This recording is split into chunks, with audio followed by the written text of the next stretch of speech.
With loads of business advice flooding the industry, it has never been harder to see the path to success. And you can't take action if you don't have clarity. Get clear on the actionable tips and strategies that will help to scale your business here on Masters in Clarity, the podcast that brings you clarity around messaging, business growth, digital marketing, personal development, and the business owner's journey to success. Let's join our guide, the master of turning clarity into action and lasting impact, Dolores Hirschmann.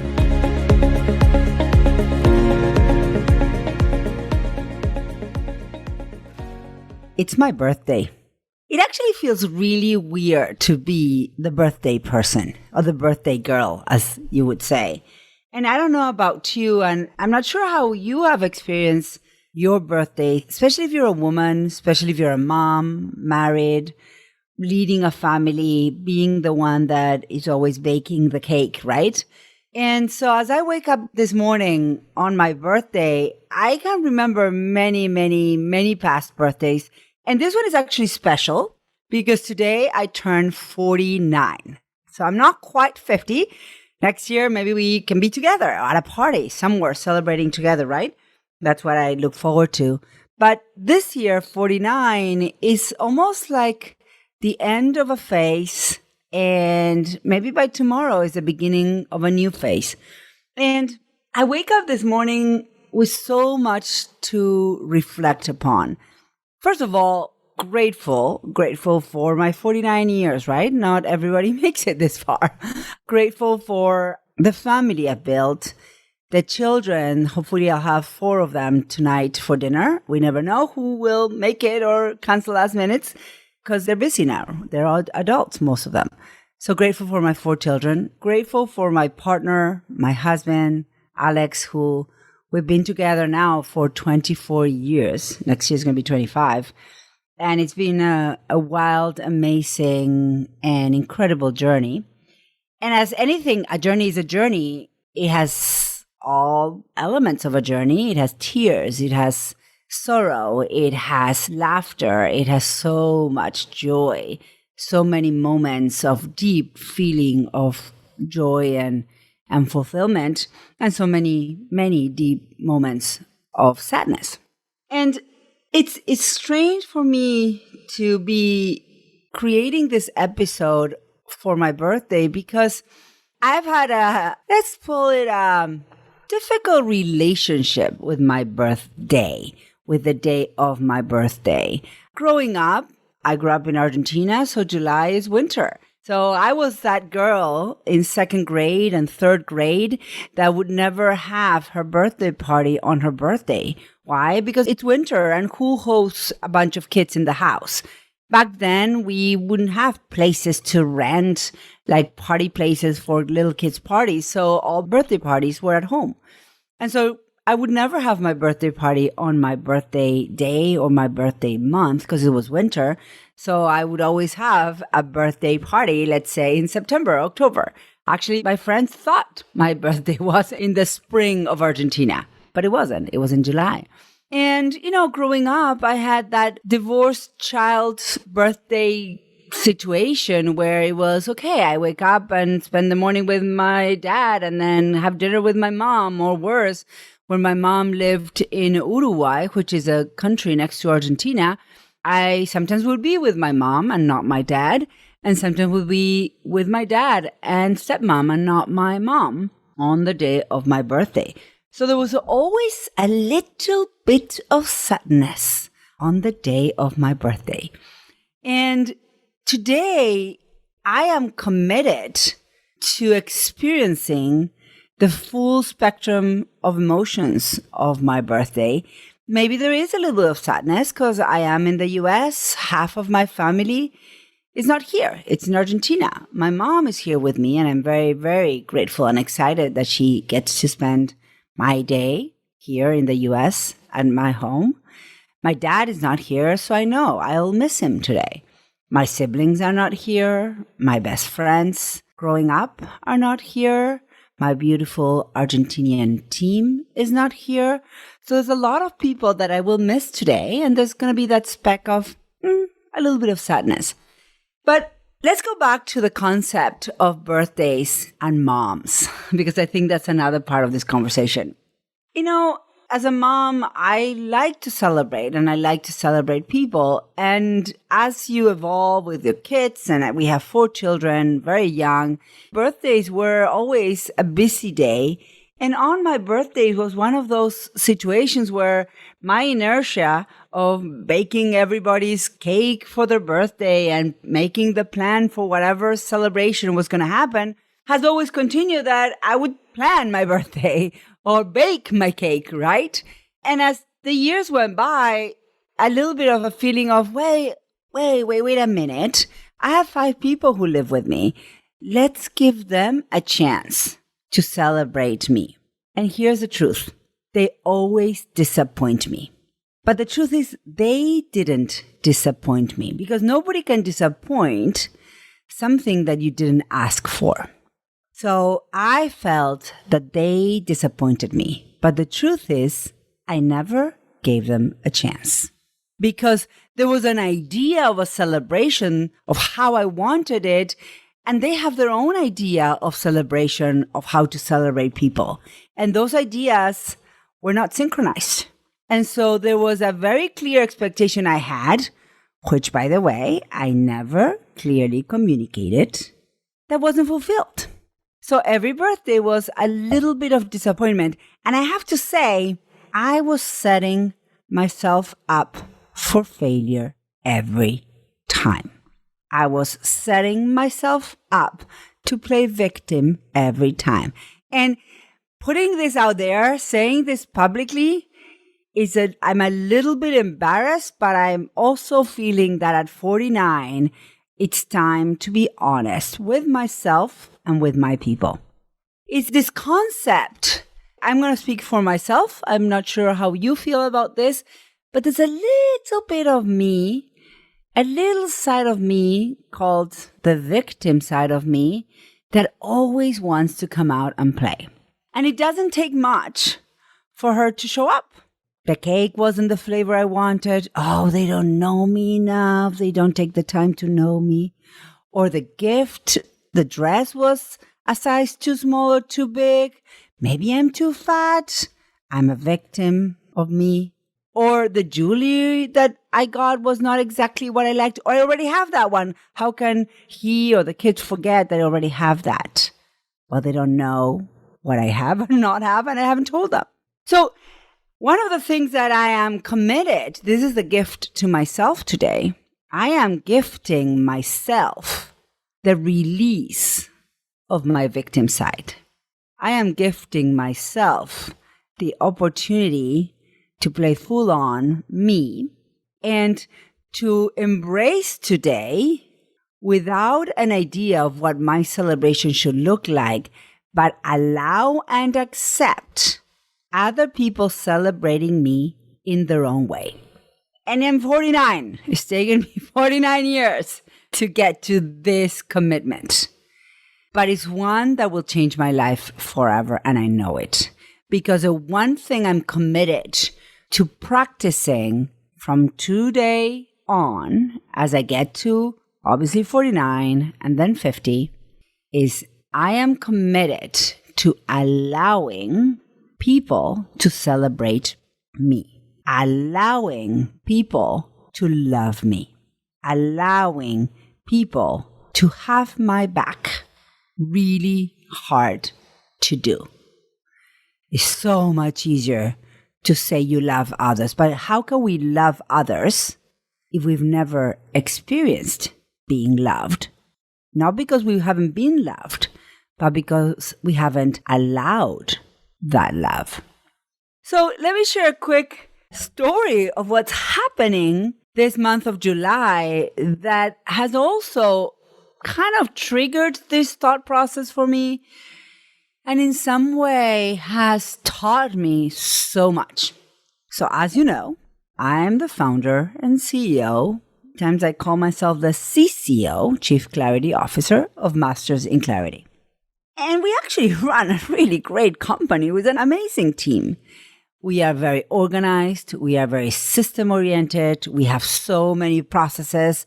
And we say, and we're so proud of operating from a structure and a framework of planning, not putting off fires. We really, really don't run a company full of stressors or stress moments. We really don't. We move really fast, but we're pretty planned ahead.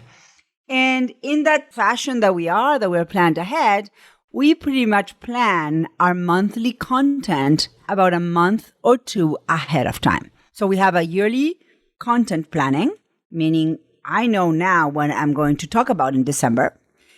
And then the month or two before that month, so month or two ahead of each month, we actually create the content so that the theme is set for the whole year, but the actual pieces of content, the articles, the blogs, the newsletters are created about a month or two ahead.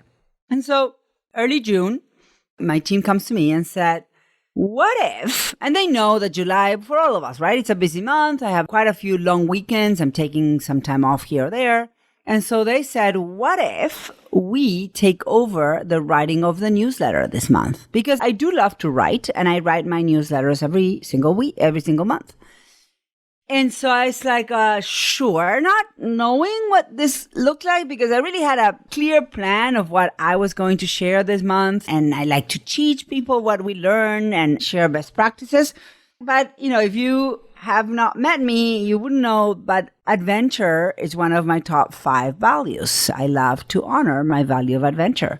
And adventure can mean many different things. It could mean a new flavor of ice cream or letting your team run your newsletter. And by the way, they said, well, we'll take over your newsletter. You can record a podcast, yes, but we'll also take over your social media posting. I'm like, okay, sure.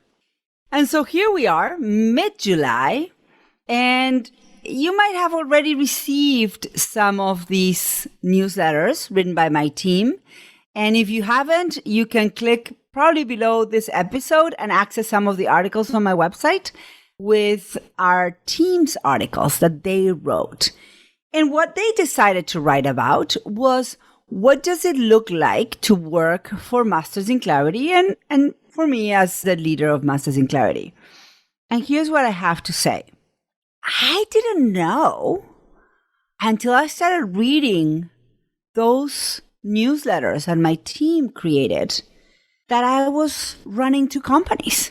I didn't understand that I'm serving 2 markets.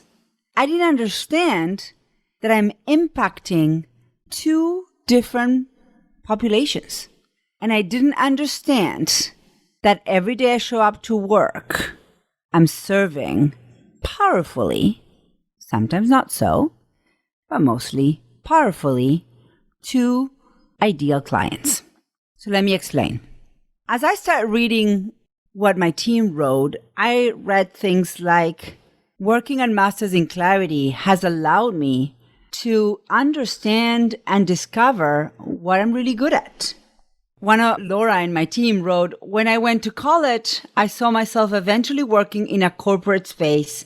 I imagined myself wearing business attire every day, attending boring meetings, praying that my penchant for running late would somehow miraculously shift into me being punctual, and hoping I'd at least land a job for a company I sort of liked, doing work I felt kind of okay about. Basically, I had very low expectations and thought work was what you did for money. It was not about doing what you love. When I first started working for Dolores at Masters in Clarity, the company was just starting to take shape. But she knew from the get-go that our job was to serve our clients at the highest level. And in order to do that, we had to value and take care of each other. After 4 years of working with Dolores, I can tell you that she's exactly who she says she is. She's tack sharp, full of ideas, and can sort through a mountain of words to find the perfect phrase that sums up an idea. Here's the thing. Laura wrote in her article that she doesn't work for a paycheck, although she obviously gets one. She works for the people she loves, with the people she loves, that we call each other family, doing work that she loves. Here's another thing I learned. Angeles wrote, so what to say about my boss? let me tell you, she doesn't behave as one. She's one of the team. She works horizontally and makes us trust our criteria. Her charisma always floods meeting with good vibes, whether the mood is cheerful or serious. There's a time for all of us to express ourselves, our challenges, obstacles, or feelings. And then this is what kind of really nailed it for me. Faith said, I want to share the most important thing that Dolores has taught me in the past few years, and that has changed my life. And she puts in parentheses, I'm not even sure she knows this. She shares that I taught her that change happens. It's inevitable. Change is good, but not always the safest option or comfortable.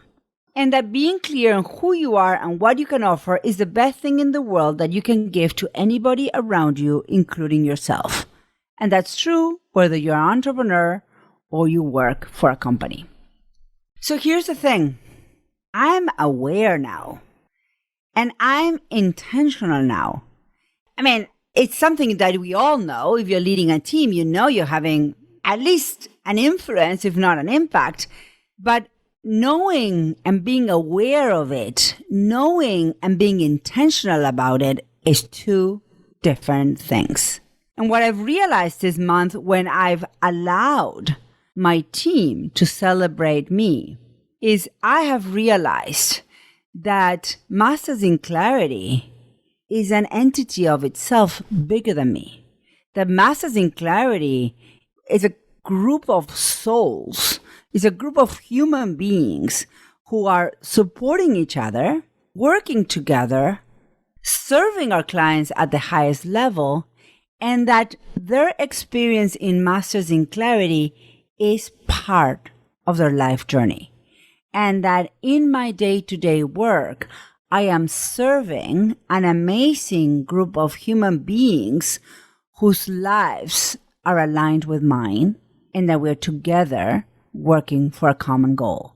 And of course, we know that's what a leader does, but saying it out loud and understanding the honor, the responsibility, and the opportunity that I get to have with these women is just blowing my mind. And it's making me recognize what is possible if I have a clear vision for my team and serve them powerfully as we together have a clear vision for our clients and serve them powerfully.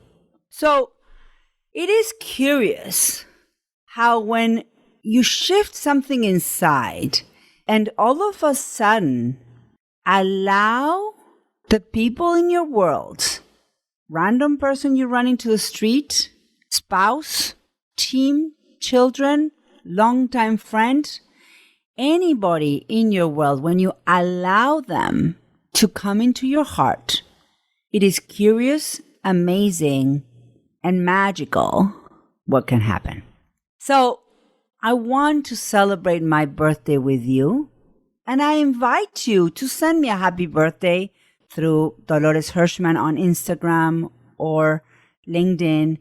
And as I say this, part of my brain is saying, oh, Dolores, don't ask for that. That's pulling attention to yourself. You shouldn't do that. A good girl doesn't do that. And why am I saying this out loud? Because that's true and that's happening, it's popping up. But I'm saying to that voice out loud and in public right now, shush voice. That's an ego voice. Playing small, being a victim, or hiding my light doesn't serve me, and it doesn't serve my team, my clients, my market, my children, my spouse, and you who I haven't met you yet. But I would love to meet you. And maybe we can be in this life journey together as well. So, happy birthday to me today, and happy birthday to you on your day. This is about celebrating our lives. This is about celebrating my life because I, just like you, were born in purpose and for a purpose, and I am committed to honoring this purpose for the benefit of all of us from this day forth.